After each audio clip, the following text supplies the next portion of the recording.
Hey, it's the Beast, and welcome to the Beast on my YouTube channel. And these aren't the videos that I've signed up to make, but unfortunately, in times of tragedy, sometimes as a broadcaster, as someone that has opinions and hot takes and what have you,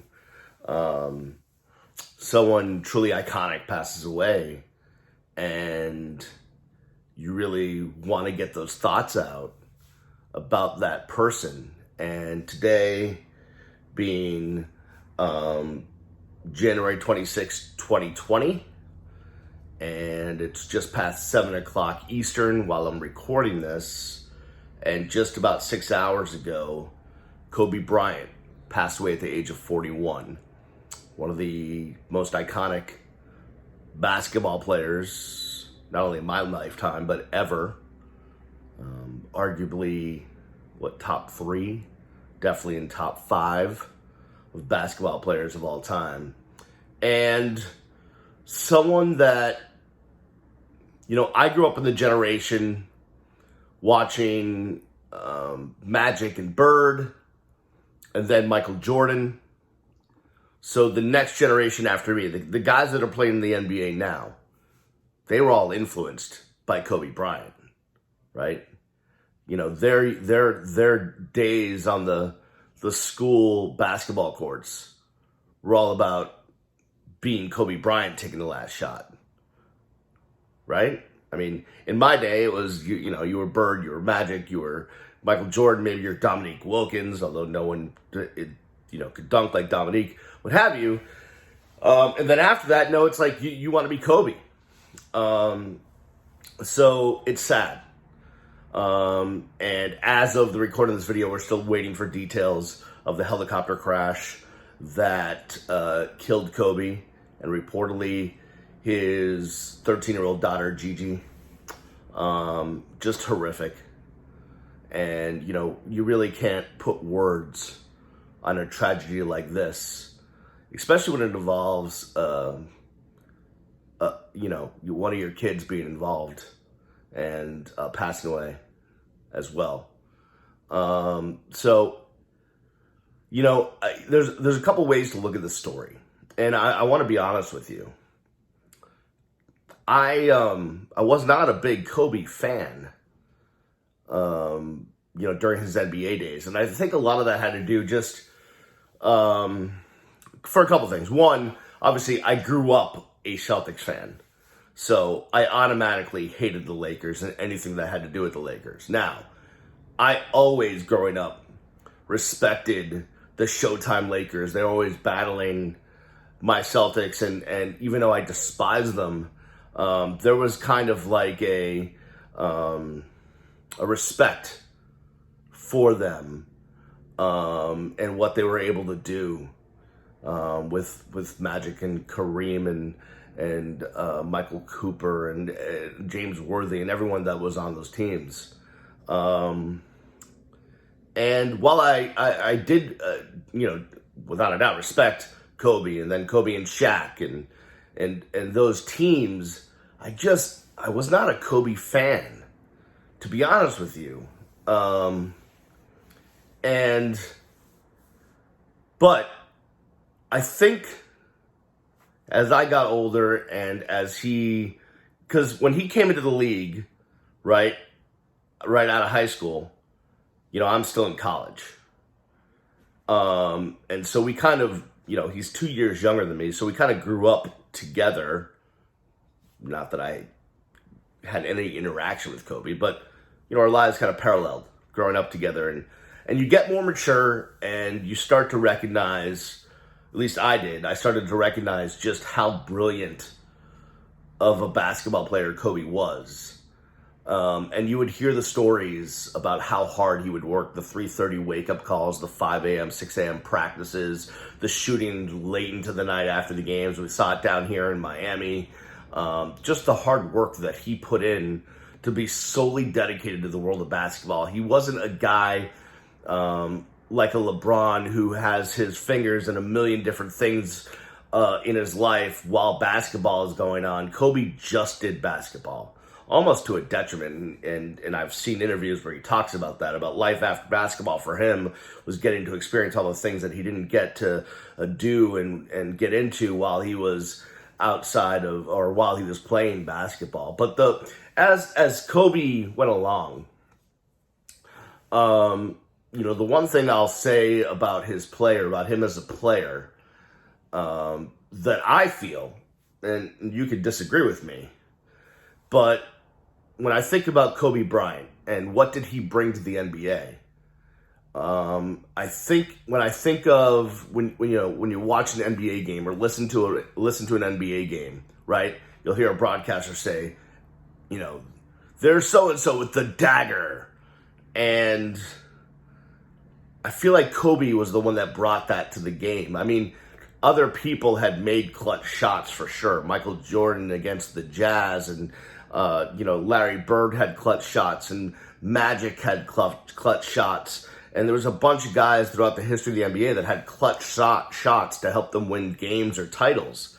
But I don't know that there was anyone that did it more consistently than Kobe Bryant. He just was stone cold when it came to shooting the basketball in times of pressure.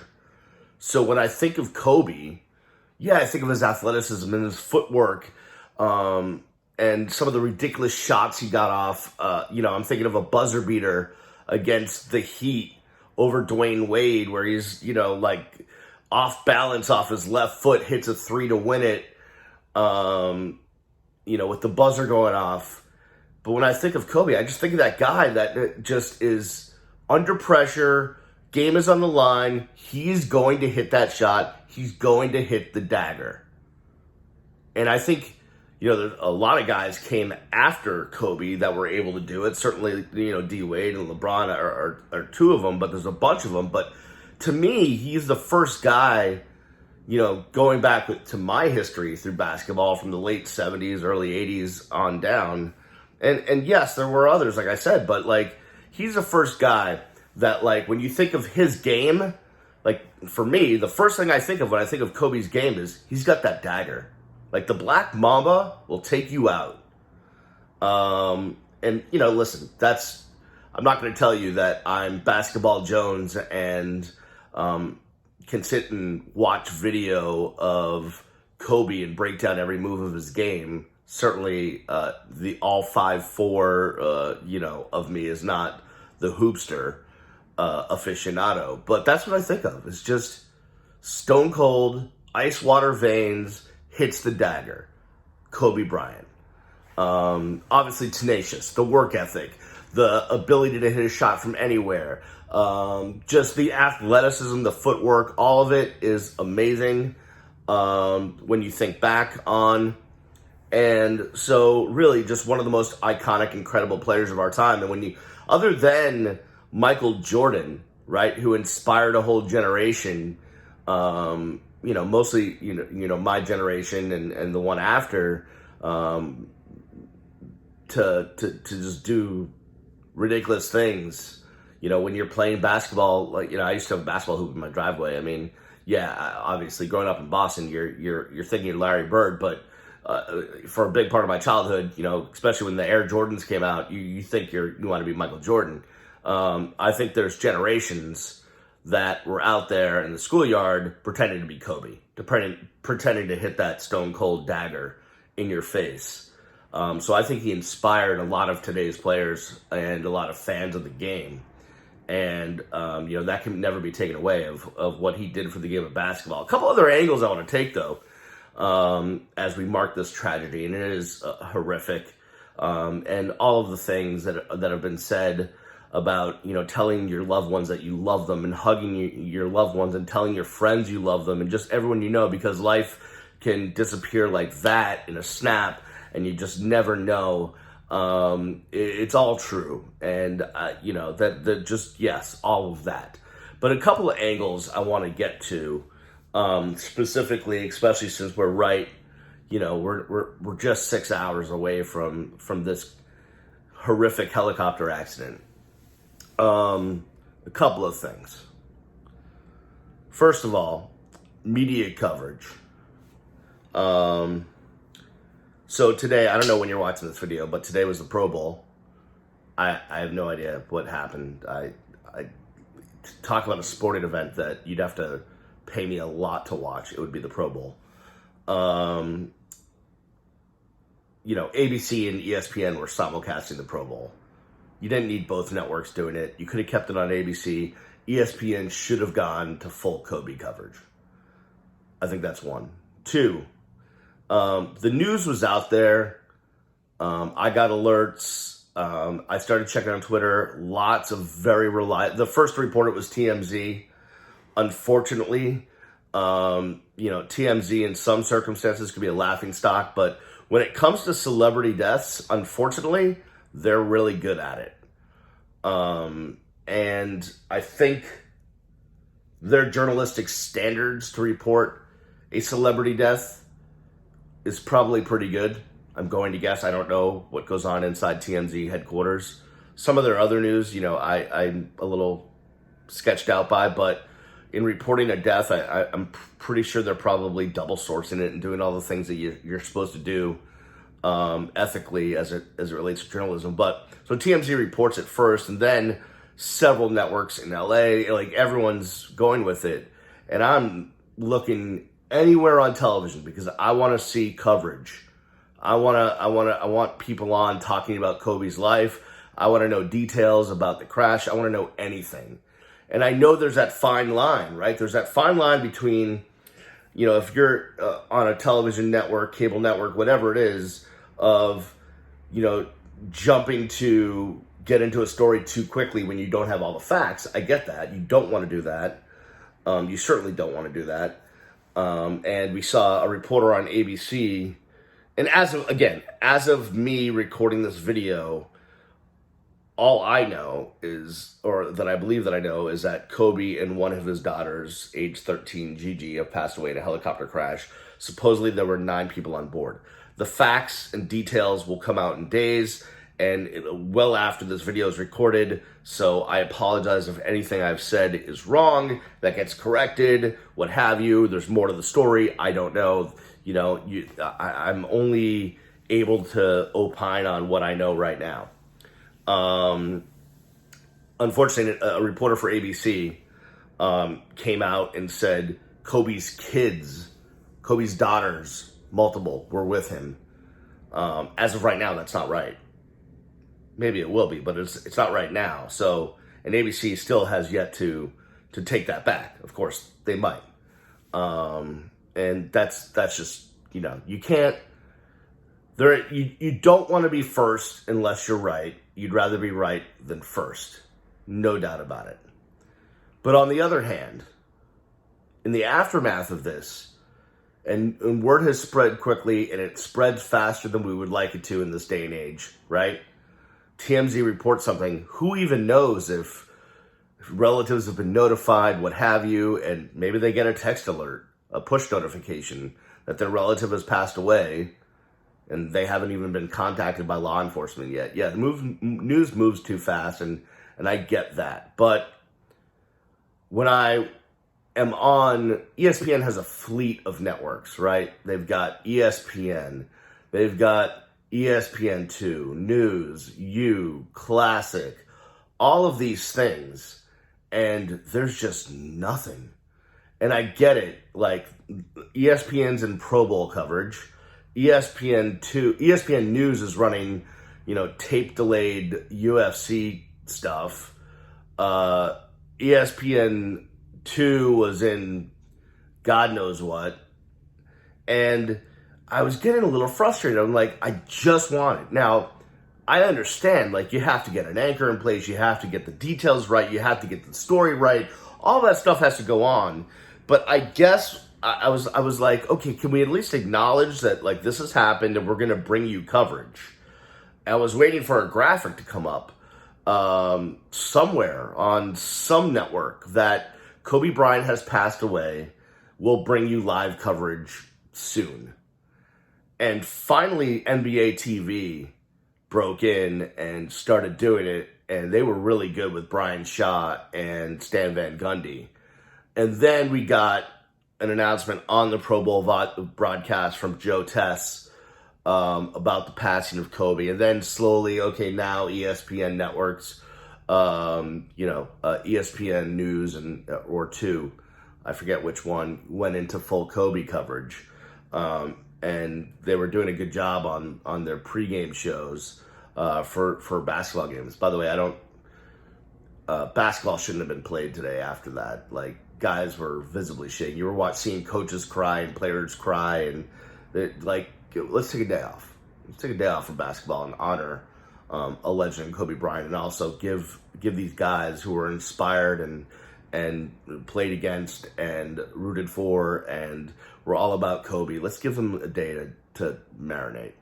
But finally, ESPN did a great job on their pregame shows, using multiple sets and throwing out to the West Coast with Rachel Nichols out there, and then on their main set for pregame of the Hoops game. So, but I wanted more from the sports networks. I get it. CNN, MSNBC, Fox News, whatever you watch, they got other stuff going on.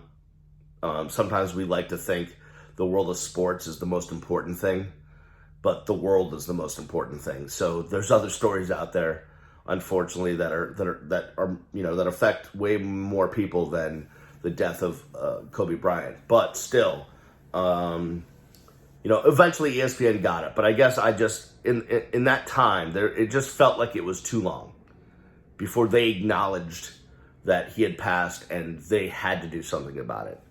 That's me personally. I know, David Lamont and others have taken exception with my thoughts and theories on that. And that's fine. We'll move on and we'll get over it and we'll be fine. The one thing I do really want to comment on, though, is, and this always happens, when someone passes away, unless they are truly an evil person in their core, inside and out, where it is no doubt that this person is evil. And you think about the dictators of the world, the Osama bin Ladens of the world, the Saddam Husseins of the world, the Hitlers of the world, but more recently the Soleimanis of the world, just bad people, right? All right. Like, there's no reason to have any kind of glowing obituary, right? We can say that this person was a bad person and, good riddance. But in most other cases, I think the way that, when someone famous passes away, or when anyone passes away, pretty much in the hours and days following, let's focus on the good things they did rather than point out the bad. And you know what I'm talking about. Kobe got himself involved in a situation in Colorado. And, it was a dominant story back then. It was one of the biggest stories. And certainly days down the road from now, unfortunately, that's going to be part of the total chronicle of Kobe's life. But for all intents and purposes, he has redeemed himself with his wife, and he's been a very good father from everything I've read and watched. And he's been nothing but a global citizen since that horrible moment in his life. We should celebrate the good stuff. But I'm on Twitter, and there's major journalists that are tweeting out the articles from back then, from when, he was accused of rape in Colorado. And I'm like, is this what we want to be doing right now? I don't think so. Like, a man and his daughter just passed away in a helicopter crash, and 7 other people were on board that helicopter. Like, what, now is the time that you want to point out the Colorado situation that happened, forever ago? Now? I get it, but not now. There's just a time and a place, and to take the time now, with not even 24 hours, not even 12 hours, not even, I mean, at the time I was reading Twitter, not even 3 hours had passed since the helicopter went down. And there's journos out there bringing up the articles from the Colorado incident. And it's like, what are you doing? Now's not the time for that. Like, yeah, Kobe made mistakes, and maybe you don't like him, and maybe you can never forgive him, but for everything that I've read about Kobe Bryant is he has pretty much redeemed himself as a father and a husband. Maybe I'm wrong. Maybe there's some, crap out there that I don't even know about, but I think he made a change in his life and redeemed himself. Why are you piling on right now? He just passed away. They're literally showing live video from the crash scene, and there's smoke still smoldering. And you're bringing up the stuff from Colorado. It's horrible. It's just stupid. It's just like, why are you taking advantage of this time? Like, please. Like, get off my lawn. I'm sorry. Now's not the time. A couple weeks from now, when the story is written about Kobe Bryant's life or what have you, yes, the Colorado incident is going to have to be included. I'm sorry that it has to be, but it happened. Okay? You can't ignore history. On the other hand, you don't have to promote the bad parts of someone's life, in the moments after their death. If they're not a totally horrible person. Certainly there are people out there who have passed away and will pass away who don't deserve anything glowing said about them. But for the most part, we should try to find the good in someone's passing.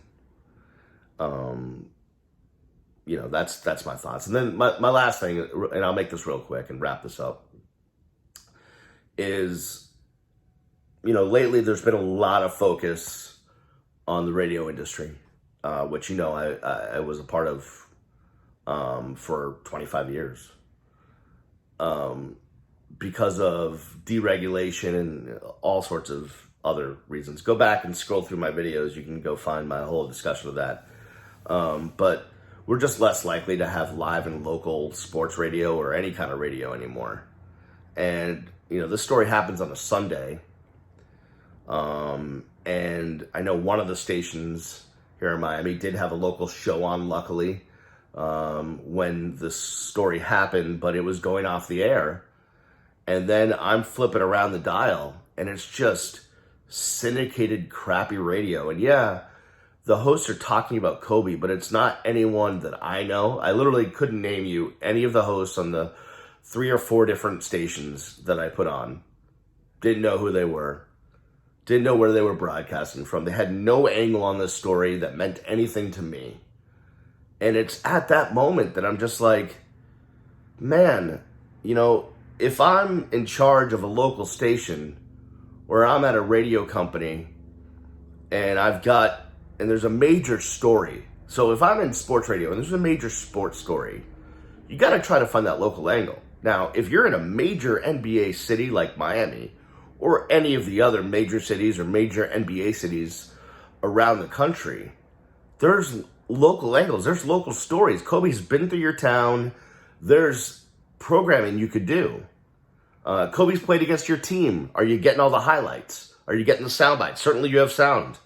It's all kept. It's all, in a vault somewhere. It's on a CD. It's in a logger. It's on a computer. Now's the time where you flex your muscle as a live and local entity and you get it going. And you do the story. I think the fact that we've just now come to, we'll let the networks handle it. We'll just let them do it. No local angle. We'll just let them do it. We'll wait till tomorrow morning. We'll wait till, 18 hours later before we have our local take on it. I think it's shameful, to be honest with you. And I'm not blaming anyone, and no one's at fault because it's an industry thing, not a one person or one station or one company thing. It's an industry thing. But certainly, I'm seeing tweets from local journalists about them covering Kobe Bryant and quotes and interviews they had, or, when Kobe did that down here in Miami, when Kobe had that late night practice session after a game, and And that's great. I'd love to hear them tell those stories on the air on a local radio show.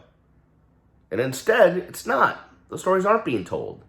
And I think it's a shame what's happening to radio. It's like, yeah, if you want to tell me 92% reach, keep giving me that number. That's fine. As long as radios are in cars, it's going to reach a big percentage of the country.